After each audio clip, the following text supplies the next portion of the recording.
So, imagine for a second that you're just sitting in your living room. It's late, maybe 11 p.m. or so.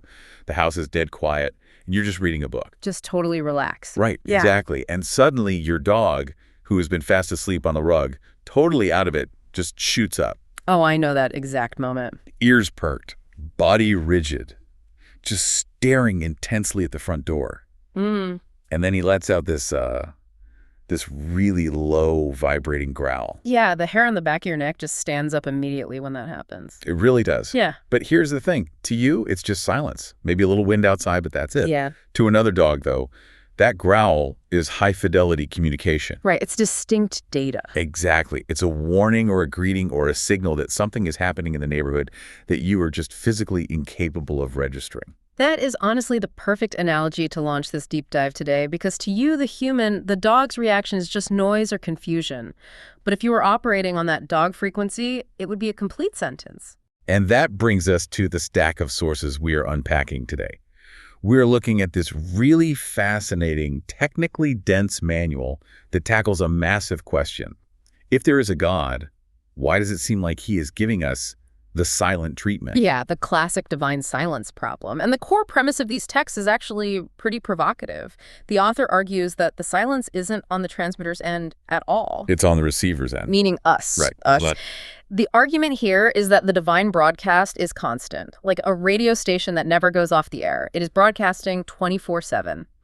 So if you hear static or if you hear nothing at all, the problem isn't that the station has shut down. It's that your internal dial is broken. Or worse, you're trying to listen with the wrong piece of equipment entirely. Which I love because it shifts the whole conversation from the theological, does God speak, to the mechanical? How does the physics of hearing actually work? And we really do mean physics here. The source material we are diving into today reads less like a Sunday sermon and a lot more like a technical schematic for a piece of spiritual hardware. It really does. We aren't just talking about the vague, warm, and fuzzy idea of prayer today. We are unpacking a very specific structural worldview. We are going to break down the author's factory model of the human psyche. Why using your brain to find God is technically impossible according to this logic. Exactly. And we're going to get into the really wild stuff, too. Yeah. Visions of baboons, voices that sound like literal thunder, and something called the bubbling versus boiling test. It's quite a ride. Just a quick orientation for you listening. We aren't here to convert you. Whether you are a skeptic or a believer or just curious about how different people view the universe, this is just a look at a specific system of logic. Yeah, the author presents a world where hearing God is a learnable skill, like coding or learning Mandarin. So let's pop the hood. If we are the radio receiver, how are we built? Okay, so the source breaks the human down into a three-part hierarchy: body, soul, and spirit. And I think we need to pause right here because in modern English, we use soul and spirit as synonyms. We say, "Ooh, that's good for the soul," or "that really lifted my spirit." True, we treat them as the exact same thing all the time. But this text is absolutely adamant that if you mix them up, you remain spiritually deaf. Right. The author uses this corporate org chart analogy that I think is incredibly helpful for visualizing this. Yeah, the factory analogy. Walk us through the staff list. Okay, let's visualize this factory. At the bottom, you have the body. That is the worker. It simply reacts to physical stimuli: pain, hunger, cold. It just does what it's told. Right, it's the hands and feet. Then above that, you have the soul. Now, this includes your mind, your intellect, your emotions, and your will.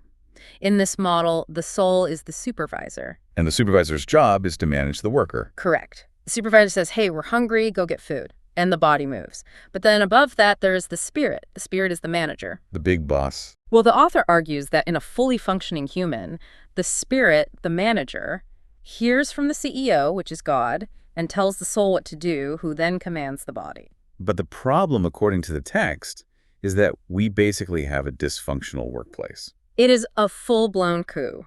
The supervisor, our intellect and emotions, has realized that the manager is quiet and subtle. So the supervisor and the worker have conspired to run the factory themselves. They just lock the manager in his office. Exactly.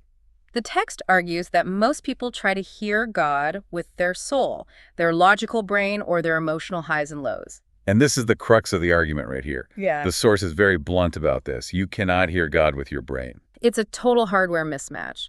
Trying to use logic to hear God is, as the notes actually say, like a German speaker trying to learn English from someone who only speaks German. It's just the wrong frequency. Your brain is designed to analyze the physical world. It is simply not designed to pick up spiritual transmission. So if the brain is the wrong receiver, what does the spirit actually do?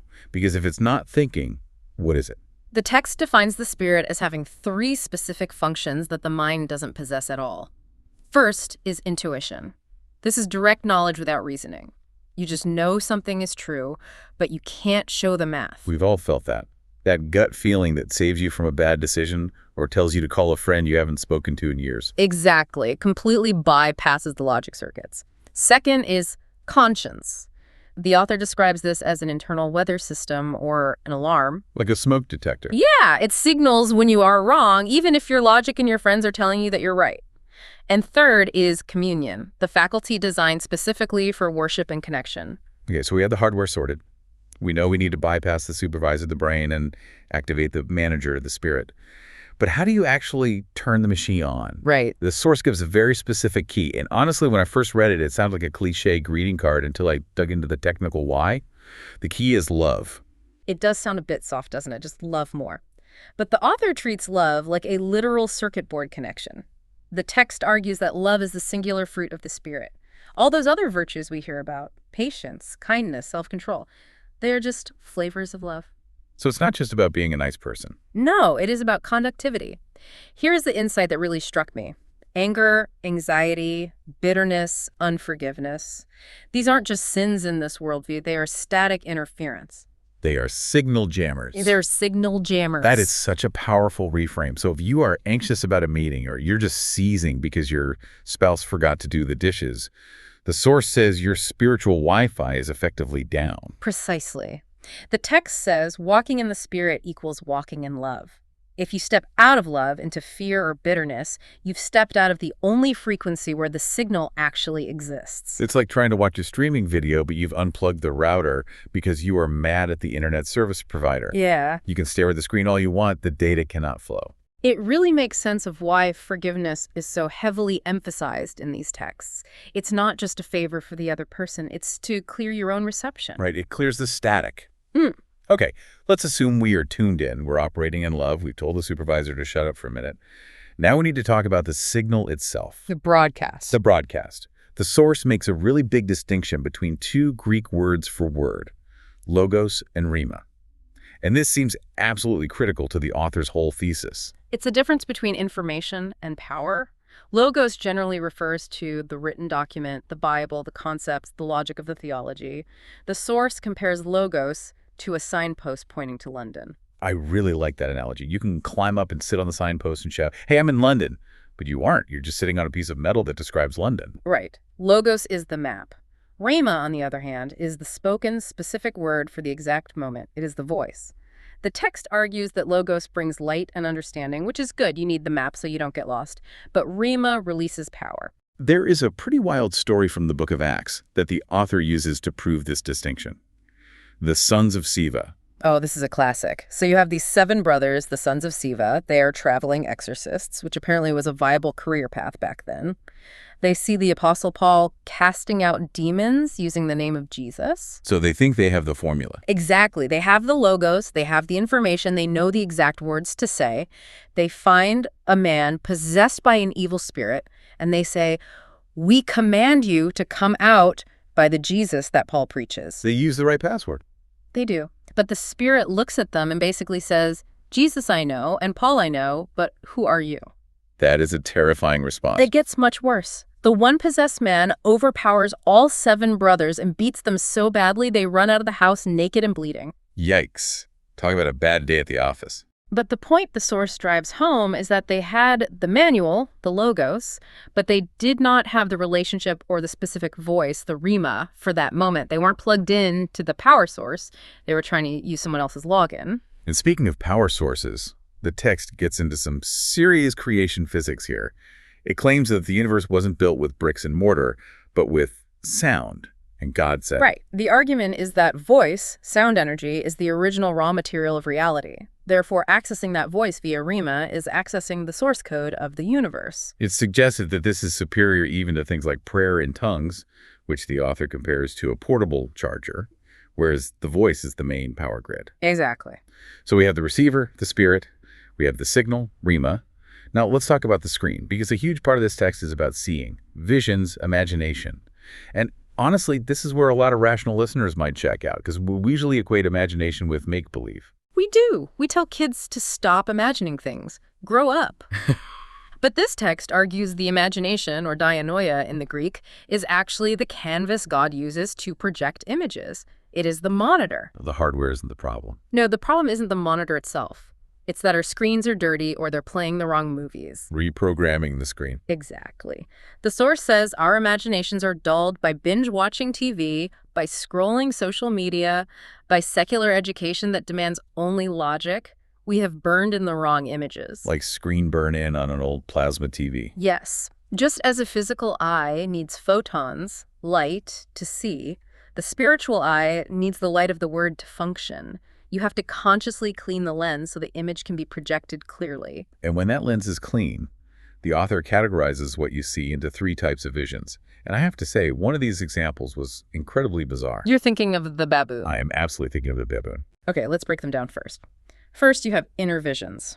These happen on the screen of your mind, like a daydream, but vivid and spontaneous. Then you have closed visions.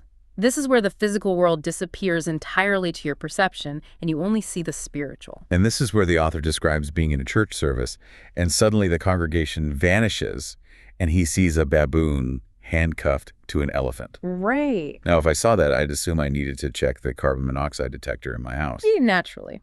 But in the context of the source, he interprets it symbolically. It wasn't literal.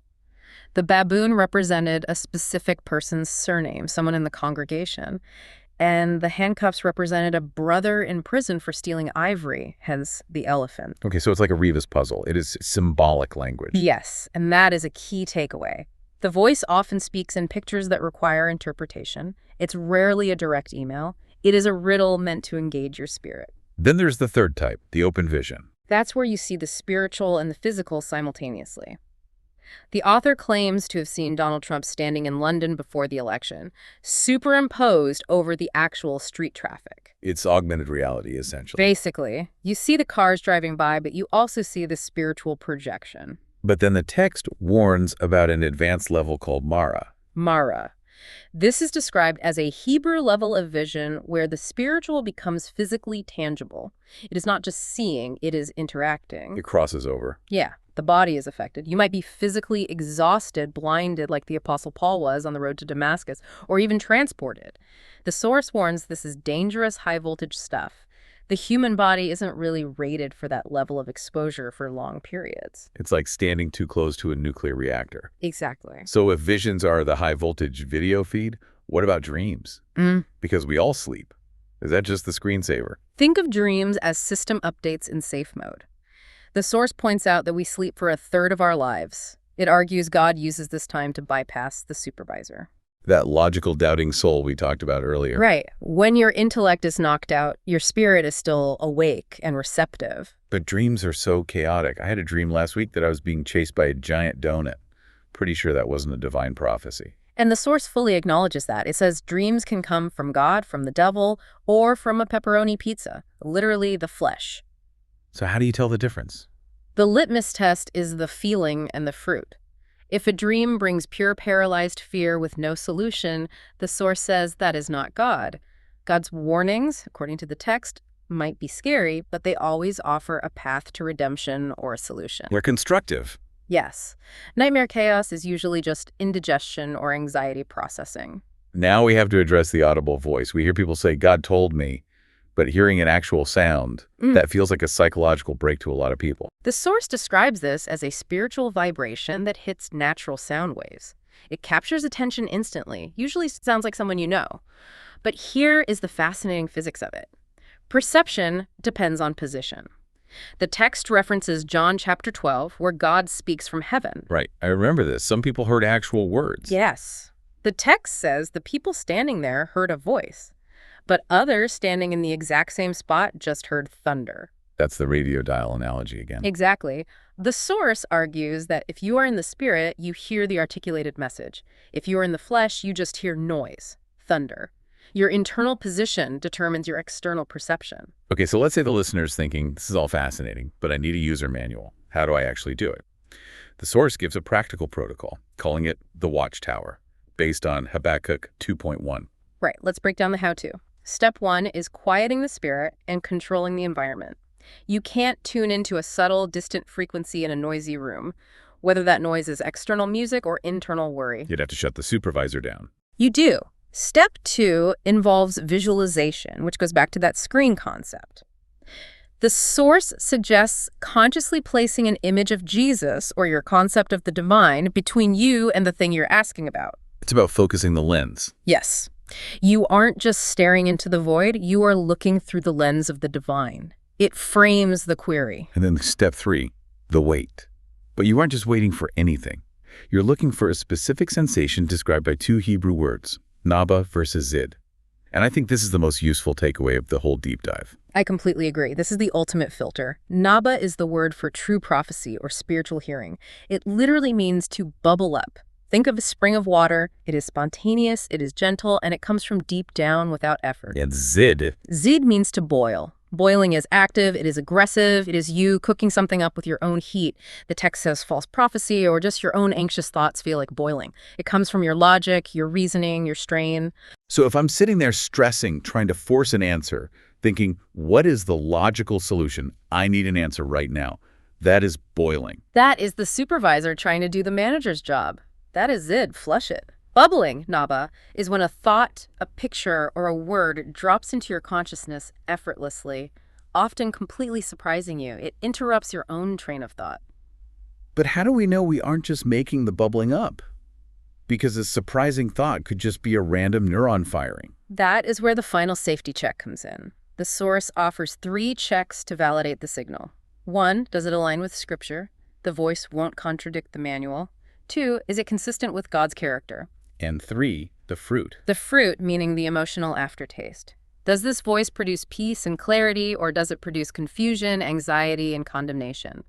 If it's the latter, it is static. It's not the signal. It really circles back to that idea of the German speaker from the beginning. You have to learn the language to understand the message. That is the summary of this whole deep dive right there. The source posits that hearing God isn't some mystical accident that happens to special holy people.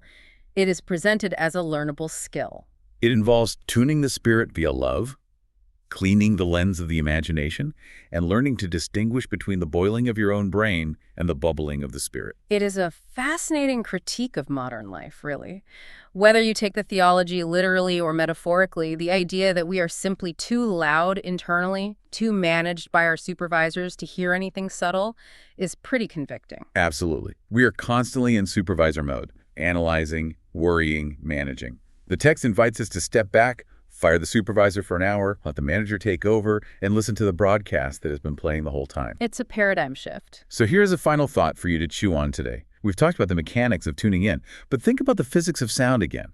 If sound energy is the raw material of reality, the force that built the universe, what happens when you finally do connect your receiver to the main grid? Oh, that's a wild thought. Does plugging into that specific frequency over time actually change your hardware? Does the broadcast physically alter you, dismantling the olfactory completely? It's something to think about the next time you sit in the silence. Thanks for joining us on this deep dive. Keep listening.